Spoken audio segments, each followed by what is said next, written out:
Je capte. Ah ben si je devais traduire le titre que je vous propose, je dirais l'en mou, c'est l'enfer. L'enfer. C'est curieux, l'amour, c'est l'enfer. Alors il va falloir expliquer ça. Et je voudrais juste débuter cette méditation par une déclaration de l'apôtre Paul. Je voudrais au préalable remercier encore une fois votre Église, vos anciens, Jérôme, votre pasteur, votre comité d'Église. C'est promis, je ne reviendrai pas. Parce que je vous ai visité le dernier sabbat du mois de mars dans le cadre de la JA. On est début mai, vous allez faire un break avec moi. Je prends, parce que vous allez vous dire, on le voit trop souvent. Alors avant de vous quitter, je voudrais qu'on médite sur ça. Oui, moi, ce qui m'interpelle, c'est Paul. Paul qui dit « Loin de moi la pensée de me glorifier d'autre chose que de la croix de notre Seigneur Jésus-Christ. » Ok ? Et puis il va rajouter dans Corinthiens « Car je n'ai eu la pensée de savoir parmi vous autre chose que Jésus-Christ et Jésus-Christ crucifié. » Mais enfin, qu'est-ce que cet homme a vu dans la croix qui fait que ce gars-là est devenu passionné jusqu'à la fin? La passion, l'intérêt. Qu'est-ce qui fait que Paul a eu cette passion intense? Si on parlait tout à l'heure de temps, le temps qui passe, de durable de la croix. On pourrait quand même lui rétorquer que dans la croix, il y a sûrement, enfin plutôt dans la Bible, il y a d'autres thèmes que la croix, Golgotha, Golgotha. Enfin, ce type-là quand même. Il existe, selon moi encore, beaucoup de ressources inexploitées d'énergie spirituelle à découvrir dans la croix. Bon, c'est vrai que pour beaucoup, la croix, plutôt la foi, c'est une épreuve pénible et difficile. On connaît les circonstances de la vie, ce n'est pas toujours évident. Mais je pense, chers amis, qu'on ignore la capacité de l'Évangile à changer des vies, à transformer des vies, à transformer des caractères, comme tout à l'heure Morgane le disait aux plus jeunes. N'est-ce pas ? La propre conversion de Paul fut consécutive, vous le savez, à la vision de Jésus sur ce fameux chemin de Damas. Et ce chemin de Damas a fait briller quelque chose dans le cœur de Paul qui a créé ce que moi j'appellerais un charme irrésistible et qui a changé une fois pour tout sa vie. Mais enfin, il y a quand même un truc intéressant, ce serait quand même d'étudier des personnages bibliques dont on a connu la vie avant et on connaît la vie après. Avez-vous remarqué que parfois dans certains magazines, c'est pour nous les hommes, vous avez une photo d'un gars qui avait des cheveux, c'est marqué avant et tout de suite à côté après. Et le gars, il est à peu près comme ça. Avant, j'ai des cheveux, ou avant, j'en avais pas, ou après, j'en ai.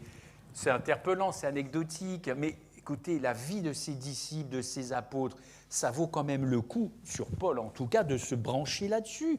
Qu'est-ce qui fait qu'il a eu cette passion durable, intense? Bref, le courant n'a jamais été coupé. Qu'est-ce qu'il a vu dans cette croix que nous, aujourd'hui, ben oui, nous, chrétiens adventistes, nous ne voyons plus? Et pourtant, c'est la même croix. Bon, moi je pense que notre monde moderne, le monde dans lequel on évolue, ne sait quasiment rien de la croix. Okay ? Pour les uns, c'est une folie, c'est du grand n'importe quoi. Pour les autres, c'est une pierre d'achoppement, j'y arriverai jamais, c'est trop dur, enfin, Jésus c'est Jésus, moi c'est moi. Et puis pour beaucoup d'autres, le restant de la planète, probablement, tout ça c'est un scandale. Pourquoi ? Parce qu'on ne crucifie pas un innocent qui n'a jamais péché, qui a toujours fait du bien, qui a toujours prêché l'amour, patati patata. Donc, c'est un scandale. Vous relirez d'ailleurs les textes de Galates 5 et de 1 Corinthiens 1. Moi, je trouve que le monde est en train d'agoniser. Il agonise sans la connaissance de ce qu'il peut le relever. Et alors, vous trouverez des croix partout. Ben, vous en trouverez même dans les églises, pas chez vous, mais vous pourriez en mettre une. Vous en trouvez dans les cimetières, vous en trouvez au bord des routes. On a fait de la croix des ornements, des bijoux, des tableaux de peintres. On a fait des films, notamment Mel Gibson, La Passion du Christ. Et pourtant, c'est une vraie ignorance de la croix. En fin de compte, notre ennemi à tous, le diable, Satan, il a manigancé les choses et puis il savait que cette croix lui assurait sa défaite totale. C'était la fin pour lui, ce Christ crucifié, c'était mort. Tout était foutu pour lui, sa destinée, c'était la ruine éternelle. Alors, qu'est-ce qu'il a fait? Il s'est arrangé, sachant que sa cause était perdue, il s'est arrangé sur un plan astucieux, s'assurer que cette planète Terre ne comprendrait rien à la croix. Voilà. Et il s'efforce maintenant, depuis un peu plus de 2000 ans, à ce qu'on ne comprenne rien, y compris les chrétiens, y compris les adventistes du 7e jour, et probablement particulièrement les adventistes du 7e jour. Parce que nous avons découvert à travers nos pionniers des pépites. Mais qu'avons-nous fait de ces pépites? C'est ma conviction personnelle. Il a conçu un plan diabolique pour effacer la connaissance de la croix, effacer les merveilles de cette croix de l'esprit de l'homme. Son principe était qu'il fallait contourner cette croix pour que l'humanité n'ait même pas un aperçu de la véritable signification de ce qui s'est passé réellement à Golgotha. Alors le diable a fait en sorte que les gens, encore une fois, exaltent des croix, moi je n'en porte pas, comme un objet de culte, tout en excluant la vérité de la croix. Quelle est cette vérité? On va les égrener, je ne veux pas vous prendre la tête, on va aller directement.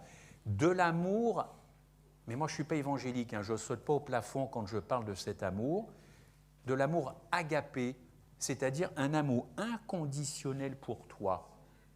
Et je n'ai pas besoin de taper dans les mains et d'hurler.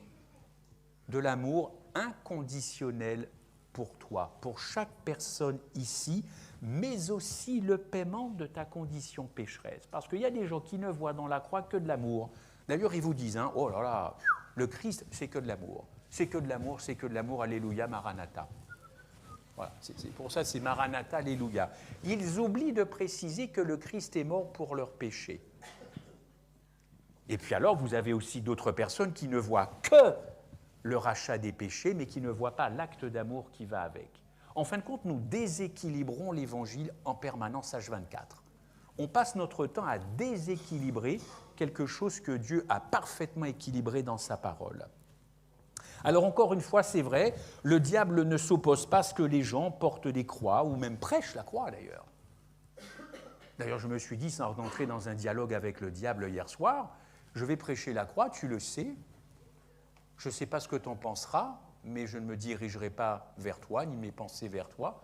Je demanderai plutôt au Saint-Esprit de toucher les cœurs. Alors oui, on peut parler de la croix, on peut chanter la croix, on peut porter comme un talisman, une amulette, un bijou, on peut même adorer la croix. C'est très classique, le seul moment dans l'espace-temps dans l'année, c'est Pâques. Et là, vous voyez des processions de gens en Asie du Sud-Est, ils se flagellent, ils se clouent sur des croix pour qu'on les admire, ils se percent comme ça pour que le sang coule à droite, à gauche. Et voilà, spectacle sanguinolent, sanguinaire. Ces gens-là ne savent même pas réellement ce qui s'est passé à la croix. Oh, je ne les juge pas, je ne suis pas supérieur à eux. Je veux juste qu'ils comprennent ce qu'ils font, n'est-ce pas? Et je ne suis pas sûr que le Christ demande tout ça à la Pâque. Je ne suis pas sûr. Je crois que l'histoire de l'humanité, au contraire, atteindra son apogée, son objectif, lorsque cette vérité va pénétrer le cœur et la conscience de chaque individu sur cette terre. En Éden, la première cible de Satan fut nos premiers parents, vous le savez, Adam et Ève, bien sûr, mais comment les faire chuter? Vous en avez eu des prédications sur le jardin d'Éden, sûrement. Et je pense que vous ne m'avez pas attendu et vous avez eu raison. Mais qu'est-ce qui s'est passé derrière ce qu'on nous enseigne depuis maintenant des centaines d'années dans ce petit jardin où tout était beau, tout sentait bon, c'était parfait, ni blanc, ni noir, ni jaune, pas de racisme, pas d'antisémitisme, pas de wokisme, enfin, tout ce qui se termine en isme, tout était bien. Mais qu'est-ce qui a fait que ce diable s'est dit, mais je vais dézinguer cet endroit-là, ça ne me plaît pas, je vais le dézinguer. Il fallait tromper nos premiers parents sur le caractère de Dieu, sur sa capacité à aimer d'un amour désintéressé Adam et Ève. Retenez ça. Il fallait prouver à nos premiers parents que Dieu aime d'une façon intéressée Adam et Ève. Mais c'est le contraire de Dieu, puisqu'il aime de façon désintéressée. Alors il allait briser cette confiance entre Adam et Ève et leur Créateur. Il fallait casser cette confiance, casser cet amour. Pourquoi? Parce que ce jardin était irrespirable. Excusez-moi l'expression, ne soyez pas choqués, ça puait l'amour. Ça sentait trop bon, tout était trop parfait. Nimber de l'amour de Dieu en relation one-to-one comme ça tout le temps, c'était pas bon. L'amour, Satan déteste l'amour. Et quand dans un couple, dans une église, les gens commencent à s'aimer de façon inconditionnelle, ça ne lui paie pas et vous allez l'avoir sur le dos. Il ne va pas vous lâcher. Dès qu'il y a de l'amour désintéressé, Satan déteste ça et il va envoyer ses légions d'anges bousiller ce qui peut être le début d'une relation fructueuse, inconditionnelle entre un homme et une femme. Trop d'amour dans ce jardin, irrespirable pour Lucifer, encore une fois. Et il fallait donc les faire chuter. Mais comment faire chuter deux personnes parfaites qui sortent tout juste des mains du Créateur? Comment faire chuter nos premiers parents? J'ai trouvé, dit-il, je vais jouer sur la connaissance. Et vous connaissez la suite? Je ne suis pas venu vous l'apprendre, vous serez comme des dieux, votre connaissance, votre connaissance. Croyant ou incroyant ici, dans cette église, un jour ou l'autre, tout le monde sur cette terre finira par, comment je pourrais dire ça, connaîtra le pouvoir révélé qui se dégage de Golgotha. Car le Christ l'a dit lui-même en Jean 12, 32, « Et moi, quand j'aurai été élevé de la terre, j'attirerai tous les hommes à moi. » Pas que les chrétiens, j'attire tous les hommes que je suis venu sauver. Alors c'est vrai que nous pouvons résister à l'attraction que notre âme ressent pour Jésus. La terre n'est pas peuplée que de croyants, n'est-ce pas? Mais avant qu'un homme puisse souffrir les douleurs de la perdition éternelle, cette personne va résister, résister, résister, résister dans son cœur. Avec cette phrase qui est terrible d'ailleurs de Salomon, Proverbe 8, 36, « Ceux qui me haïssent aiment la mort ». Qu'est-ce que c'est dur comme phrase? Ceux qui me haïssent, Dieu aime la mort. Et oui, Dieu est la vie. Une étude de la croix, je trouve, et ça n'engage que moi, apporte plus de certitude aujourd'hui, certitude dont nous avons tant besoin. Tant besoin. À chaque fois qu'une guerre éclate, les premiers à réagir, c'est les adventistes du 7e jour. Il n'y a qu'à parler. Enfin, toute bite, hein, prophétie, c'est ça. C'est champion du monde de la fin du monde, les adventistes. Champion du monde de la fin du monde. Le pape est américain. Ouais, ça y est, c'est bon, Jésus revient. Le pape va au Liban. Ouais, ben c'est bon, là, c'est mort. Chérie, prépare-toi. C'est demain. Toute bite, c'est pas à pas. Waouh! Je vous dis, nous sommes les champions du monde. Écoute-moi, tu veux faire des vues, tu veux faire des clics, tu veux un bon petit quota d'abonnement, allez, fais une petite vidéo sur YouTube et parle par exemple du pape et tout ça, et tu vas voir, mec. Tu vas avoir des vues, man. Tu vas voir que ça. Par contre, tu fais quelque chose sur la croix, le truc le plus ennuyeux. Oh non, on va parler il y a 2000 ans. Oh non, donne-moi à manger autre chose, hein. Donne-moi à manger autre chose. Parle-moi de la bête, parle-moi de la bête. Tiens, parle-moi de la bête. C'est terrible. Moi, c'est Paul qui m'interpelle. Comment ce gars-là, s'il était encore aujourd'hui ce matin à l'église de Rennes, il ne parlerait que de la croix. Il ne parlerait que de la croix. Je suis sûr qu'un chrétien peut devenir un ennemi de la croix, sans aucun problème. Et c'est paradoxal. C'est paradoxal de devenir chrétien, embrasser le christianisme et devenir en même temps, quelque temps après, des mois, des années, j'en sais rien, un ennemi de ce pourquoi tu as accepté ça dans ta vie. Mais enfin, le truc est dingue. Et pourtant, c'est exactement le plan de Satan pour la fin des temps. Nous distraire, nous disperser, nous mettre du mou dans la tête, nous faire tourner en rond. À chaque fois qu'une étoile tombe ou un avion se crache, tu moulines. En attendant, tu ne te laisses pas pénétrer par les vérités profondes de ce qui s'est passé il y a 2000 ans sur cette petite montagne qu'on appelle le lieu du crâne, le Golgotha. La croix démasque nos caractères. Quand Satan s'est approché d'Adam et Ève dans ce petit jardin, vous serez comme des dieux. Mais le problème, c'est que personne ne peut être comme Dieu sans éliminer Dieu. Ça n'existe pas. L'amour de soi conduit à l'élimination de Dieu. Je répète, l'amour de soi-même, je me trouve beau, je me trouve belle, je plais, je suis en capacité de séduction. C'est tout simplement éliminer Dieu dans sa vie, l'inimitié. Paul en parle dans Romains 8, verset 7, parce que la pensée de la chair, on en parlait tout à l'heure, est inimitié contre Dieu, car elle ne se soumet pas à la loi de Dieu, car elle ne le peut pas. L'inimitié de Dieu, c'est-à-dire en fin de compte ne pas aimer trop Dieu, ça mène au meurtre, tôt ou tard. Mais quiconque est son frère est un meurtrier. Satan était le meurtrier dès le commencement. Pourquoi Satan et tout ça? Parce qu'il s'aime. Bon, je ne sais pas s'il y avait des miroirs dans le jardin d'Éden, s'il est passé comme ça un matin en se disant « Waouh, c'est trop beau, je vais essayer d'en séduire, je vais essayer de partir avec tous les anges. » Bon, il s'est tapé un tiers, il y a 2 tiers de rester fidèle.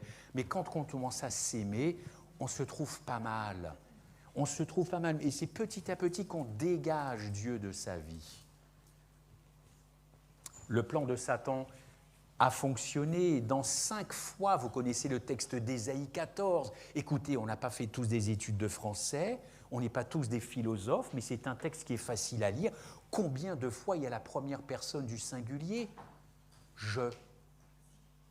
Relisez Ésaïe 14 cet après-midi et essayez de voir si vous voyez. Moi, je vais relire et je vais essayer de voir si je me retrouve dans Ésaïe 14. Je monterai, je ferai ci, je ferai ça, moi, je. Voilà, chers amis, la racine de nos problèmes petits et grands dans nos vies à nous, c'est l'égocentrisme. Et quand on finit par trop s'aimer, on n'aime plus les autres. On finit par les détester. Petit à petit, c'est insidieux. Le problème fondamental de Satan, c'était son aversion envers une notion, l'agapé, qui définit le caractère de Dieu. L'agapé aime les méchants. Écoutez ça, c'est ce que dit le texte de Paul dans 1 Corinthiens 13 qui vous a lu, je le retraduis. L'agapé aime les méchants, l'agapé aime les misérables, les moins que rien. Notre amour à nous, Eros, qui n'est pas de l'agapé, eh bien, aime les bonnes personnes, les jolies personnes, la beauté. L'agapé, elle, non pas du tout, aime les méchants, les laids, les difformes, les gens répugnants, les moins que rien. Moi, j'ai été blessé quand notre président de la République, il y a quelques mois ou quelques années, a traité de ceux qui n'avaient pas des Rolex ou je ne sais pas quoi, ou ceux qui traînent dans les gares, je crois. Moi qui viens d'une gare à Paris, il y en a 4 ou 5. Qu'est-ce que c'est blessant, les moins que rien. Vous imaginez quelqu'un venir ici ce matin et vous dire que vous êtes des moins que rien? Vous pensez que ça vous ferait plaisir, ça? Eh bien, ça vient de le plus haut personnage de l'État, qui considère qu'une partie de sa population, de son peuple, parce qu'on n'a pas des Rolex et on n'a pas une Tesla, on est des moins que rien. Chapeau. Qu'est-ce qu'on est loin de l'Évangile quand on dit ça? Et si vous dites ça un jour à quelqu'un, vous n'êtes pas un chrétien. Vous ne pouvez pas être un chrétien, vous déshonorez le christianisme. Il n'y a personne de moins que rien devant les yeux de l'Éternel. Personne. Personne. L'amour que je développe et que je n'aime pas dans ma vie s'appelle l'amour Eros. Et je demande à Dieu tous les jours d'éliminer cet amour et de me remettre en amour, en mode, comme vous dites les jeunes, en mode agapé. Voilà. Parce que l'amour Eros dépend de la valeur de l'objet qu'il aime. L'amour agapé va créer quelque chose dans cet objet. Notre amour veut toujours monter plus haut. L'agapé, lui, est prêt à s'humilier, à descendre de très très bas. D'ailleurs, il y a quelqu'un dans la Bible que vous connaissez qui est descendu très très bas, très très très bas. Mon amour Eros va créer de la division. L'amour agapé va créer de la réunion. L'agapé est spontané. Rien à voir. 2 amours totalement différents. Pour Eros, si vous aviez quelque chose juste à retenir ce matin, si on vous demandait quelle est la définition de l'amour Eros, je vous en propose une. Il y a plus de bonheur à recevoir qu'à donner. Voilà, ça vous va? Allez, vous gardez ça pour aujourd'hui. C'est ça, et on fonctionne comme ça. Il y a plus d'amour à recevoir qu'à donner. Eh bien, c'est le contraire dans l'amour agapé. L'amour agapé te dit qu'il y a beaucoup plus de bonheur à donner qu'à recevoir. Petite anecdote. Je suis actuellement chez ma belle-sœur et mon beau-frère, ici présent. Bon, il y a eu un beau gâteau au chocolat qui a été fait il n'y a pas très longtemps. Bon, c'est pas enregistré parce qu'il paraît que le chocolat, il ne faut pas manger. Bref. Quand tu vois un beau gâteau comme ça, et quand tu es plusieurs, ta première pensée, c'est de te dire, bon les gars, je voudrais quand même avoir une bonne part, quoi. Pas la dernière part, t'es le dernier de la table, tu te retrouves avec un truc rikiki comme ça. Tu te dis, ça ne va pas me remplir cette affaire-là. Et en plus, quand c'est toi qui es à peu près préparé. Il faudrait pouvoir se dire, écoutez, prenez tout le gâteau et laissez-moi 3 miettes. Je ne suis pas sûr qu'on soit dans ce mode-là. C'est une idée, c'est une image. Ne soyez pas choqués, vous avez compris. Mais c'est ça l'amour agapé. Je suis prêt à donner sans retour. Mais ça vient d'où cet amour-là? Mais ça vient de ce livre-là qu'on est censé fréquenter, paraît-il, depuis une semaine, lire, comprendre. Mais moi, je trouve que nous, les chrétiens, on veut Jésus, mais on ne veut pas la vie de Jésus. Quand tu prends ton baptême, alléluia, je t'accepte dans ma vie. Et quand Jésus te dit, mais alors je vais te montrer quelle fut ma vie sur cette terre, et je te propose une autre vie. Ah là, par contre, là, oh là là, ouais, mais enfin, c'est pas évident. On veut de Jésus, mais on ne veut pas de sa vie. Petits et grands, c'est même bitin. OK? C'est même bitin. Il n'y a pas à stigmatiser les grands, les ados, les jeunes, les moins jeunes. C'est pareil. Alors oui, c'est vrai, ce que Satan a détesté le plus, c'était la révélation de cet amour agapé manifesté à la croix, la disposition de Dieu à renoncer à la vie éternelle et à mourir de la seconde mort. Ah ben oui, allons-y maintenant, puisque je vous dis qu'il y a des pépites qui sont encore dans cette croix. En voilà une, la seconde mort. Est-ce que vous l'étudiez? Est-ce que vous maîtrisez cette seconde mort? Est-ce que vous savez ce que ça veut dire? Parce qu'elle est là, la seconde mort. La Bible ne connaît que 2 morts, la première et la seconde. Eh bien, quand vous regardez Golgotha, dites-vous, mais de quelle mort est mort Jésus-Christ? Parce qu'il est mort, rassurez-moi. Bon, certes ressuscité. Mais quand vous voyez ce sacrifice pour lequel vous allez dans quelque temps, je ne sais pas, vous plongez là-dedans, votre pasteur va vous dire « Acceptes-tu le sacrifice de Jésus-Christ » Vous n'allez quand même pas dire non au dernier moment. Mais moi, si j'étais pasteur, je dirais « Dis-moi, toi qui vas prendre le baptême là, sais-tu de quelle mort est mort Jésus-Christ » Mince, on n'a pas étudié ça. De quelle mort, mon ami? La première ou la seconde? Voilà ce qui s'est passé à Golgotha. Encore une pépite. Le Christ a accepté de mourir éternellement pour que toi, tu puisses vivre éternellement avec son Père. C'est ça un sacrifice. Or, aujourd'hui, nous n'aimons pas les sacrifices. Moi, il y a des sacrifices que je ne suis pas encore prêt à faire. Mais nous n'aimons pas ça, parce que ça nous coûte. Ça coûte de l'argent, du temps, notre personne. Le Christ à Golgotha, il a préféré en finir totalement avec la vie pour que toi, tu puisses vivre à sa place avec son Père. Ah oui, mais ça engage un certain nombre de choses. Dieu ne peut pas mourir. Dieu, c'est Dieu. Où c'est que tu vas là? Ben, peut-être que Jérôme, tu en reviendras et on tapera la discute sur cette seconde mort. Parce que moi, quand j'ai découvert ça, alors là, les amis, j'ai découvert ce que c'était que l'amour agapé. Parce que c'est trop facile d'accepter un Christ qui ne serait mort que de la première mort, c'est-à-dire de la mort que nous connaîtrons tous. Bon, pas tout de suite, mais qu'on connaîtra tous. Il n'est pas mort de cette mort-là. Ce serait trop facile, non. Le Christ est allé beaucoup plus loin. Bon, on reviendra là-dessus. Et c'est ça que le diable n'a pas du tout accepté, pas du tout. Cette doctrine de la seconde mort, elle n'est pas populaire dans le christianisme. Non, cette mort éternelle dont Jésus a été disposé à subir pour que l'homme racheté puisse vivre éternellement, ça ne passe pas. Et pourtant, c'est biblique, ce n'est pas adventiste. N'importe quelle personne sur terre peut découvrir le thème de la mort dans la Bible.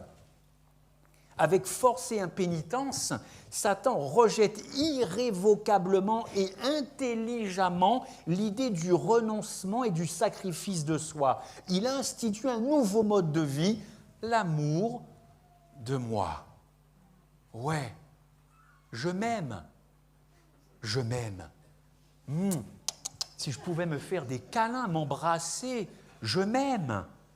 L'exaltation de soi, le fameux épanouissement personnel. Mon Dieu, tous les programmes qu'il y a sur l'épanouissement personnel. Personne ne se pose des questions sur l'épanouissement de Jésus. Moi, je n'ai jamais vu un programme. Venez de 14h à 16h, le thème « l'épanouissement de Jésus ». Ça n'existe pas. Vous ne trouverez pas ça. En revanche, je peux vous sortir un paquet de programmes « ton épanouissement personnel ». Eh bien, voilà. Alors, je n'ai rien contre l'épanouissement, le bonheur dans un couple avec des enfants. Entendez-moi bien, hein. On ne va pas se flageller toute la journée. Ce n'est pas ça mon propos. C'est le détournement de cet épanouissement personnel. Moi, je suis pour l'épanouissement personnel en Christ. Et on ne rajoute jamais ça sur le flyer. Ça me fait de la peine. Ça me fait beaucoup de peine. Oh, excusez-moi, je n'ai pas fait attention. Alors, que vous dire? Que vous dire? Que vous dire? Moi, j'ai trouvé une citation d'un homme, je vais aller beaucoup plus vite que ça, beaucoup plus vite que ça. Voici ce qu'il a dit. Est-ce que c'est George Matheson? Ouais. Voici ce qu'un pasteur protestant écossais a déclaré. C'est pourquoi le Père ne nous oblige pas à venir à lui. Il veut que nous soyons attirés par la beauté de sa sainteté. C'est pourquoi il veille donc sur tout ce qui pourrait forcer le choix de l'homme. Il cache les gloires du ciel. Alors, c'est l'idée qu'il faut retenir, hein. Tout n'est pas véritablement, mais c'est l'idée. Il cache les portes de perles et les rues d'or. Il ne révèle pas la mer de verre. Il retire de l'oreille humaine la musique des chœurs célestes. Je me suis dit, mais là, tu es complètement hors de la Bible, tu dis n'importe quoi. Au contraire, Dieu veut montrer tout ça, tout ce qu'il y a au ciel. Donc je continue. Il confine le signe du Fils de l'homme au firmament. Il envoie Jésus très très loin. C'est pas biblique cette affaire-là. Il fait taire le son des heures de l'horloge de l'éternité. Il marche doucement pour que le bruit de ses pas... Ah, ça commence à m'intéresser. Il cache le son de ses pas. Attendez, je reprends tout ça. Il marche doucement pour que le bruit de ses pas à son approche ne puisse jamais conquérir les cœurs par la peur. Ah, là je reconnais mon Jésus, n'est-ce pas? Il conclut en disant « Les cœurs doivent être gagnés par l'amour et pas par la peur. » Retenez l'idée. Retenez l'idée. Vous l'avez compris, chers amis, le Christ veut attirer les cœurs avec la croix plutôt que de contraindre avec la couronne. Certes, il faut parler de la couronne, mais c'est d'abord les cœurs qui doivent être touchés. Alors Satan est très au fait de tout cela et il a poussé les chrétiens à d'abord regarder à la récompense qui les attend au ciel, n'est-ce pas, plutôt que le Dieu du ciel. C'est terrible ça. Tout ce qui m'intéresserait, c'est la récompense au ciel. Une fois que la vérité de la croix, cette seconde mort vécue par le Christ, est clairement révélée, aucune puissance de la terre ou en enfer ne peut vous dissuader de suivre cette croix. Ce mot agapé, je le redis très rapidement, c'est un terme grec qui possède en lui une puissance explosive. Et ce mot a divisé le monde en deux. Écoutez, ce mot, je le répéterai jusqu'à la fin, a divisé le monde en deux camps. Si vous êtes favorable à cet amour agapé, c'est-à-dire cet amour-là que Dieu vous donne et qui est vécu au ciel. Moi, je ne suis pas théologien. C'est un amour qui est au ciel, cet amour agapé. Mais cet amour-là, Dieu veut que nous le réclamions. Pourquoi? Parce que nous sommes en mode Eros. Le mode Eros, c'est grosso modo un couple sur 2 qui divorce à Paris, un couple sur 3 en province, de l'esclavage sexuel, des attouchements, des viols, voilà, hein, toute l'actualité, des pédophiles. C'est ça l'amour Eros. Mais vous allez me dire, mais non, ça c'est la perversion de l'amour. C'est la perversion de l'amour. Non, c'est de l'amour Eros. Hein. Il y a des gens très bien qui peuvent devenir pédophiles ici. Hein. Peut-être moi le premier. J'en sais rien. Ce monsieur-là qui a violé 43 enfants, il est bien sous tout rapport. Hein. Il a des parents, une femme, des gamins. Enfin, vous le croisez dans la rue ici à Rennes, vous ne le reconnaissez pas. Ce mot a divisé le camp en deux. Si vous êtes favorable à ce concept biblique, alors, chers amis, comme dit l'apôtre Paul, vous serez prêts à subir pas mal de choses. La prison, la torture, les vexations, vous ferez la suite. Si vous êtes contre cet amour agapé, et entendez-moi bien, il y a des gens sincères dans les églises qui pensent que cet amour agapé, donc inconditionnel, c'est pas possible sur terre. Pourquoi? Le péché, la bonne excuse. C'est pas possible. Donc cet amour agapé sera vraiment dans nos cœurs quand Jésus reviendra. Et, non, pas amen, ma sœur. Ah non, erreur fatale. Pardonne-moi, excuse-moi. Erreur fatale. Non, non, c'est pas quand il revient que tu lui dis « donne-moi cet amour ». Cet amour-là, c'est maintenant. C'est pas quand il revient. Mais oui, il faut le demander aujourd'hui pour que tous nos rapports changent. À l'église, au travail, au foyer, avec les enfants. Ce serait quand même terrible de faire patienter les gens en disant « cet amour-là, tu n'y goûteras que quand Jésus reviendra ». En attendant, je suis terrible pour ma femme, je suis méchant avec elle, méchant avec mes patrons, dur avec mes gosses, et je devrais dire aux gens bah, « écoute chérie, patiente, hein, cet amour agapé de la Bible, je te le donnerai quand Jésus reviendra ». Ah ouais, mais dis donc, moi ça va finir devant monsieur le juge ton affaire, parce que j'en ai marre de toi. Et votre patron, vous allez le voir en disant, écoutez, hein, je suis le pire de vos employés, mais attendez, je vous rassure, quand mon sauveur va revenir, nos relations vont changer.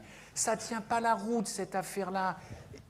Qu'est-ce qu'on a dans le crâne pour tenir de tels discours, de tels arguments? C'est maintenant qu'il faut demander cet amour pour que les choses changent dans nos vies, pour que les choses changent aujourd'hui. Écoutez, c'est quand même pas moi qui ai inventé ce slogan, le changement, c'est maintenant.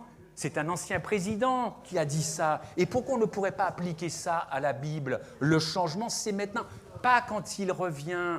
Qu'est-ce que nous pouvons infliger à nos entourages en étant méchants, pingres, tout ce que vous voulez, et en se satisfaisant en disant « tout ça va changer quand Jésus reviendra ». C'est quoi comme réflexion intellectuelle de dire ça? Ça vient d'où? Ça vient de nulle part, c'est pas écrit. L'amour agapé, c'est quelque chose qui se vit, mais qui se demande, parce que nous sommes dans un autre mode de relation, toi et moi. Je te vois aujourd'hui, je peux te faire un croche-patte lundi, parce que ta tronche ne me revient pas. C'est pas possible avec l'amour agapé. C'est pas possible. Alors jusqu'à quand on va traîner des relations pourries? Jusqu'à quand? Jusqu'à quand? On a beau m'annoncer tout un tas de trucs qui vont arriver sur cette terre, mais je m'en fiche tant que je n'ai pas cet amour agapé. C'est ça que Dieu veut voir dans son peuple à la fin des temps. Est-ce qu'il y a eu une transformation du cœur avant effectivement de pouvoir affronter tout ce que la Bible a prévu? Bien sûr, mais bien sûr, l'agapé ne lutte pas contre la fin des temps. L'agapé vous prépare à la fin des temps. Et ça, on ne l'a pas compris. Vous dites Amen, mais pesez votre Amen. On n'a pas compris que la fin des temps, c'est une affaire d'amour agapé, comme dans le jardin d'Éden. Tout a commencé dans un petit jardin, tout finira aussi dans les cœurs, parce que le cœur d'Adam et Ève a été perturbé par cette offre. Mais vous serez beaux, mais vous serez comme Dieu, puis vous aurez plein de connaissances. Qu'est-ce qui se cachait derrière? Il fallait rompre avec Dieu et rompre avec son amour. Malheureusement, il a réussi. Il faut être honnête. Le temps passe, je ne vais pas vous retenir plus longtemps. Je voudrais simplement vous dire que c'est un terme grec, cet amour agapé. Et puis, franchement, je n'arrête pas de le dire, mais les choses ne changent pas. C'est peut-être parce que je ne suis pas pasteur. Ou Jésus. Dans la Bible, dans le Nouveau Testament, le mot agapé a disparu. Vous ne trouverez pas, ou dans quelques rares versions. Et vous trouverez un autre mot que vous connaissez bien, qui est bien sous tout rapport. C'est le mot charité.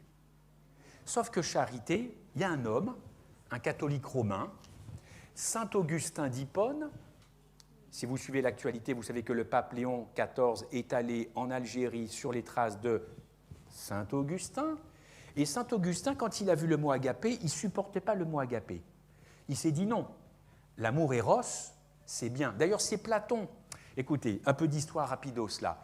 L'éros que vous et moi nous vivons, Platon, qui est un philosophe grec, comme vous savez, disciple de Socrate, l'éros, pour lui, il y a deux éros. L'éros charnel, en gros, c'est tout ce qui est en dessous de la ceinture. Okay ?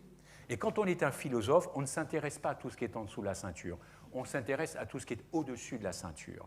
Donc, il ne supportait pas l'amour charnel. Éros, c'est ça. C'est le physique, c'est le charnel, c'est le sexuel.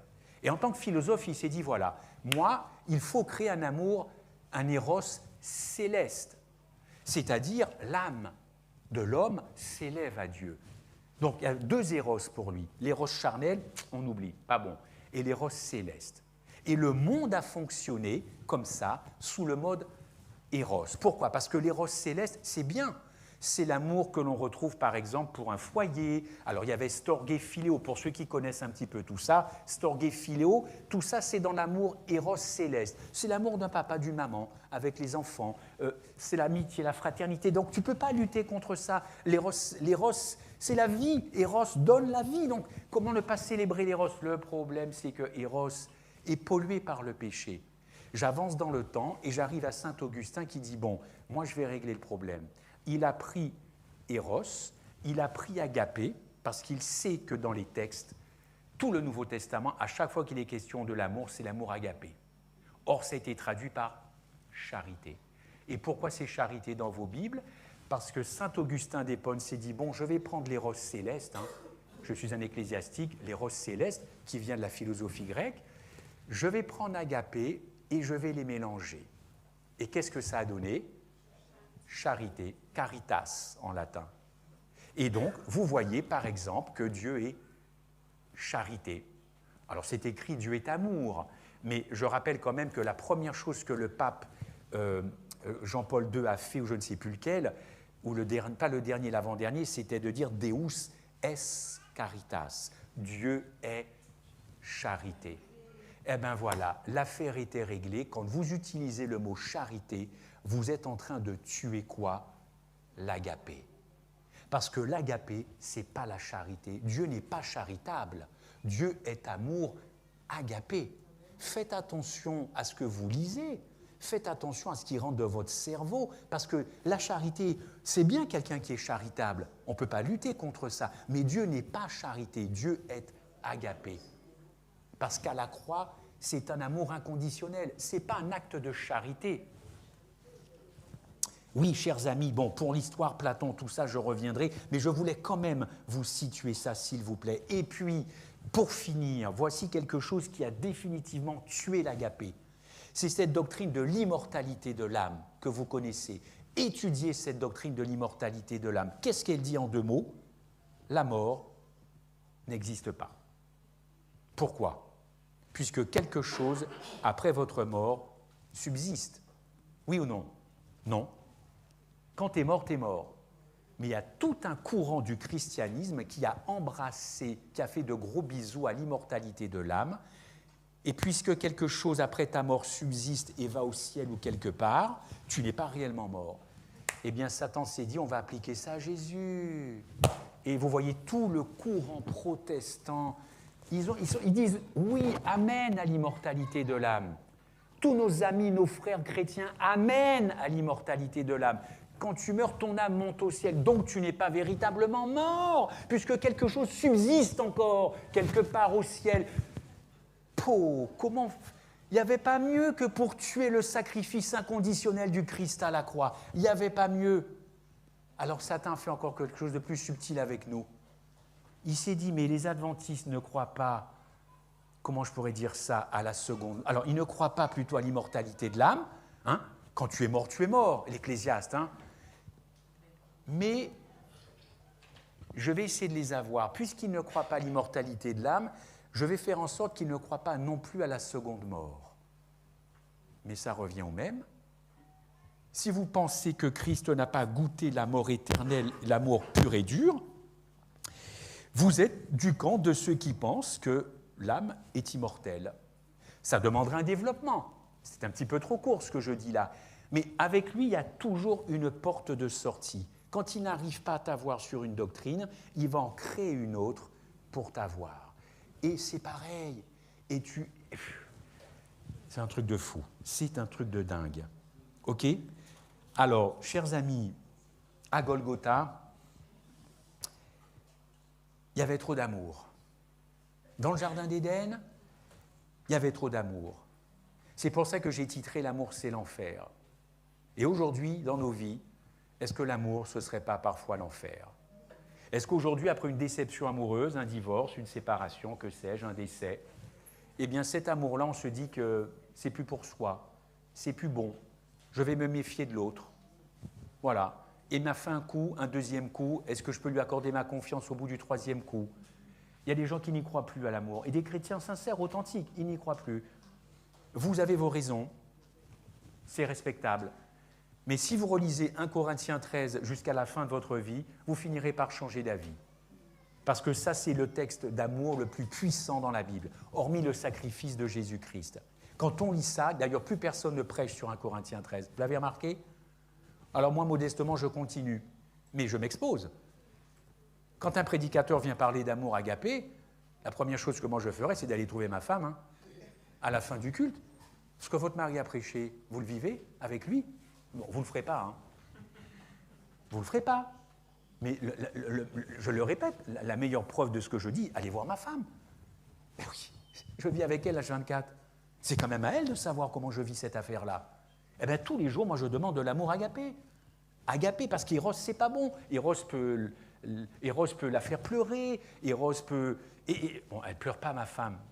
Avec moi, c'est pas possible, mais bon. Mais je peux l'attrister, je peux l'agacer. Bien sûr, c'est la vie de couple, tout ça. Mais depuis combien de temps on est ensemble, chérie, maintenant? Allez, 30 ans. Combien? 38, Seigneur. Merci, Seigneur. 38 ans. OK, on n'est pas un couple modèle, mais on met cet amour. On ne s'est jamais fâché jusqu'au point de ne plus se parler. On a des choses à se dire. Dieu a des choses à dire au couple. Dieu a des choses à dire aux maris, aux épouses, aux enfants.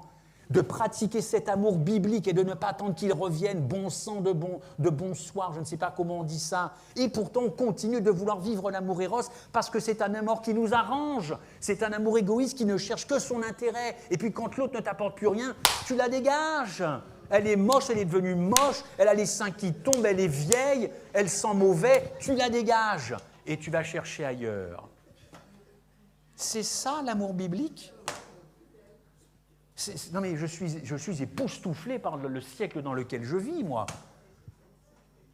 T'es moche, tu ne me plais plus, voilà, le premier nuage qui arrive, allez hop, dégage, c'est bon. C'est chez nous, les adventistes du 7e jour. Moi, si j'étais juge d'instruction ou avocat, j'en connais un, moi, très proche. Eh bien, il a beaucoup de clientèle adventiste. C'est malheureux. Et si j'étais le juge des divorces, si j'arrive à savoir qu'en face de moi, j'ai un couple adventiste, c'est la dernière religion où j'irai. Si je passe mon temps à séparer des adventistes, parce que je sais que c'est la dernière religion, je me dirais, mais c'est pas possible. Mais ils sont censés croire en Dieu, ils nous vantent l'évangile, et ils veulent se séparer. Ah non, moi je ne vais pas dans cette religion-là. Non, moi je vais aller sauter chez les évangéliques, à MLK, comme ça, pap. Je ne vais pas chez eux. Ils sont le contraire de ce qu'ils disent. Ils sont malhonnêtes dans leur évangile. Mais c'est ça le truc. Vous rigolez, mais si le gars n'a que ça dans son cabinet, des chrétiens, pourquoi tu vas aller chez les chrétiens si eux-mêmes veulent se séparer? Franchement, il faut qu'on en arrête avec cette affaire-là. Il faut qu'on quitte cette sphère de l'éros pour revenir à des relations apaisées. Parce que l'agapé unit sincèrement, honnêtement. Alors oui, quand vous lisez 1 Corinthiens 13, on peut être embêté. L'amour supporte tout, l'amour endure tout. Attention. Parce que là, quand on dit ça, ça mérite quand même de discuter. Les coups, les viols, les violences, et toi tu viens le samedi matin pour dire que l'amour endure tout, supporte tout, c'est chaud. La sœur va te prendre à la fin pour te dire vous ne pouvez pas dire ça par rapport à ce que moi je vis. Bon, ma femme me dit, c'est bon, tu peux y arrêter. Non, je voulais simplement vous visiter ce matin pour vous dire, bon, même si j'ai titré « L'amour, c'est l'enfer », moi j'y crois. L'amour agapé a de l'avenir. Il faut se saisir de cet amour. L'amour ne mourra pas. L'amour agapé ne va pas mourir. Rappelez-vous ce que dit Jésus, il y a 3 choses qui vont subsister, la foi, l'espérance et l'amour. Satan ne peut pas tuer l'amour agapé. Il peut le pervertir, il peut faire tout ce que vous voulez, mais l'amour agapé ne mourra pas. L'amour éros va disparaître, mais l'amour agapé ne peut pas mourir. Réclamons cet amour, s'il vous plaît. C'est le cri de Dieu pour cette fin du monde sur cette terre. Réclamons ce qui est accessible, viable et qui existe. Amen.